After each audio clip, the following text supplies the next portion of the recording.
Assalamualaikum warahmatullahi wabarakatuh. Perkenalkan, kami dari kelompok 9 dari kelas 1 MRK 1 jurusan Teknik Sipil Politeknik Negeri Malang. Di sini kami akan menjelaskan mengenai gaya hidrostatika pada bidang tenggelam dalam air. Anggota dari kelompok 9 diantaranya adalah Joni Ardi Wijaya nomor absen 10 dan Najwa Nabila Bilqis nomor absen 14. Untuk materinya bisa dimulai. Yang pertama yaitu pengertian. Pintu air. Pintu air merupakan bangunan memotong tanggul sungai yang berfungsi sebagai pengatur aliran air untuk membangun drainase, penyadapan, dan mengatur lalu lintas air. Pintu air sebagai penyadap berfungsi untuk mengatur besarnya debit air yang dialirkan ke dalam sistem saluran air sehingga pintunya dapat diatur sesuai dengan debit yang diinginkan.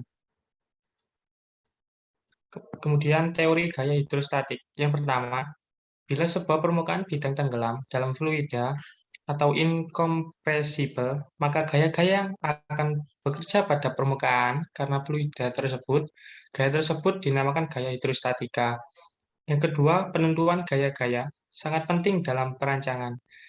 Yang pertama yaitu pintu air, kedua tangki-tangki penyimpanan, yang ketiga kapal laut, yang keempat bendungan, dan struktur-struktur hidrolik lainnya. Yang ketiga, pada fluida diam, gaya-gaya hidrostatika mempunyai arah tegak lurus permukaan bidang karena tidak ada tegangan geser.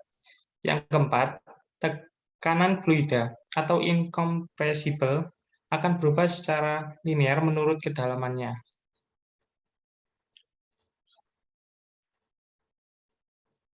Kemudian aplikasi. Yang pertama yaitu untuk menentukan ketebalan pintu air. Yang kedua, menentukan gaya air yang ada pada pintu air.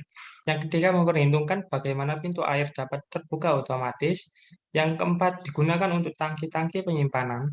Yang kelima, digunakan untuk bendungan. Selanjutnya akan dilanjutkan oleh rekan saya, Nabila. Untuk rumus, jadi karena materi kami adalah bidang tenggelam, jadi misal ada dua bidang dalam suatu air dalam air, itu kami menggunakan contoh setengah lingkaran dengan persegi. Jadi rumus umumnya itu adalah A1 atau luas bidang 1, yaitu setengah lingkarannya ini adalah setengah dikalikan dengan pi r kuadrat. Lalu untuk titik beratnya adalah setengah atau 0,5 diameter dikurangi dengan 0,212 diameter. Lalu untuk bidang selanjutnya yaitu bidang persegi, luasnya adalah A dikalikan dengan B. Lalu untuk titik beratnya adalah R karena diambil dari atas itu, dari setengah lingkarannya, dijumlahkan dengan setengah kalikan dengan A. Lalu untuk YC-nya, atau titik berat dari gabungan bidang tersebut, yaitu rumusnya A1 kalikan dengan Y1 dijumlahkan dengan A2 kalikan Y2 per jumlah dari kedua luas tersebut. Selanjutnya adalah jarak antara Y1 dengan YC dan Y2 dengan YC. Untuk D1-nya sendiri, itu rumusnya adalah YC dikurangi dengan Y1, lalu D2 rumusnya adalah Y2 dikurangi YC.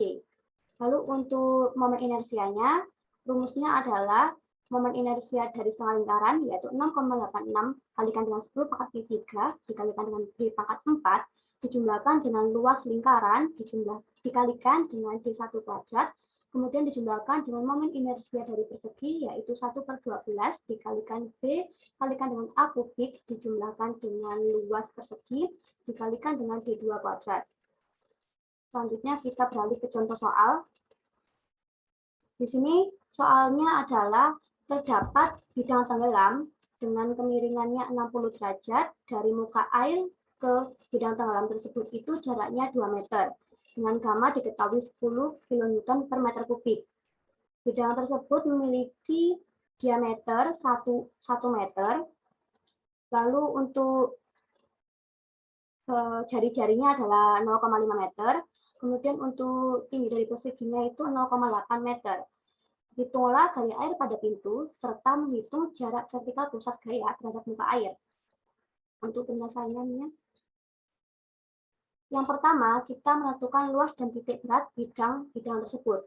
Jadi untuk bidang setengah lingkarannya kita tentukan luasnya terlebih dahulu, yaitu rumusnya adalah setengah pi r kuadrat.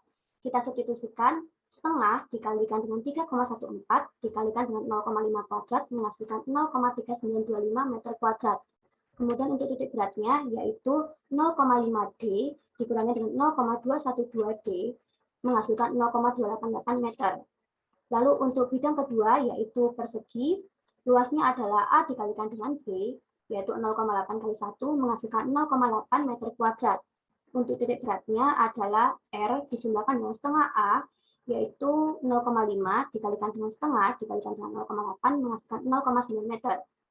Selanjutnya kita menentukan titik berat gabungan tersebut dengan rumus YC sama dengan A1 kalikan Y1 dijumlahkan dengan A2 kalikan Y2 dibagi dengan jumlah kedua luas tersebut menghasilkan 0,6986 meter. Lalu selanjutnya kita menentukan jarak titik berat bidang dengan titik berat gabungan. Y1 itu adalah YC dikurangi Y1 ya, yaitu 0,6986 dikurangi 0,288 menghasilkan 0,4106 meter. Lalu untuk D2-nya yaitu Y2 dikurangi dengan YC menghasilkan 0,2014 meter. Selanjutnya adalah menentukan kedalaman pusat bidang terhadap muka air, yaitu ZS. Jadi ZS pada bidang setengah lingkaran itu 2 dijumlahkan dengan Y1 aksen, yaitu 2 tadi jarak antara muka air terhadap bidang tersebut kan 2. Lalu jumlahkan dengan Y-nya 0,288 dikalikan dengan sin 60 derajat, menghasilkan 2,2494. Begitu pula dengan rumus untuk bidang keduanya itu sama dan menghasilkan 1,7256 meter. Lalu untuk ZS-nya, rumusnya adalah A1 kalikan ZS1 dijumlahkan dengan A2 kali ZS2 per jumlah kedua luas tersebut menghasilkan 1,898 meter. Jadi kita bisa menentukan gayanya di gaya bidang pertama terlebih dahulu. Rumusnya adalah gamma dikalikan dengan luas bidang dikalikan dengan ZS. Jadi untuk gaya pada bidang pertama itu hasilnya adalah 8,8288 kN. Untuk yang bidang kedua hasilnya 13,8048. Sehingga gaya air pada pintu itu merupakan penjumlahan dari gaya pada bidang pertama dan bidang kedua menghasilkan 22,6337 kN. Untuk untuk jarak vertikal pusat gaya terhadap muka air, rumusnya adalah ZA sama dengan inersia dikalikan sin kuadrat alfa per jumlah luas dikalikan dengan ZS dijumlahkan dengan ZS. Nah, jadi kita tentukan momen inersianya terlebih dahulu. Di sini sudah ada rumusnya bahwa penjumlahan dari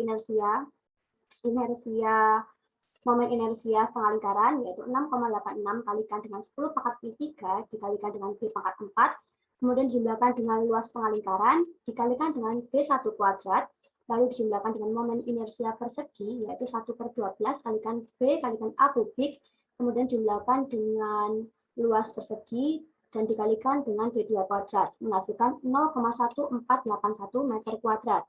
Jadi jarak vertikal pusat gaya terhadap muka air kita bisa tentukan karena sudah ada datanya semua.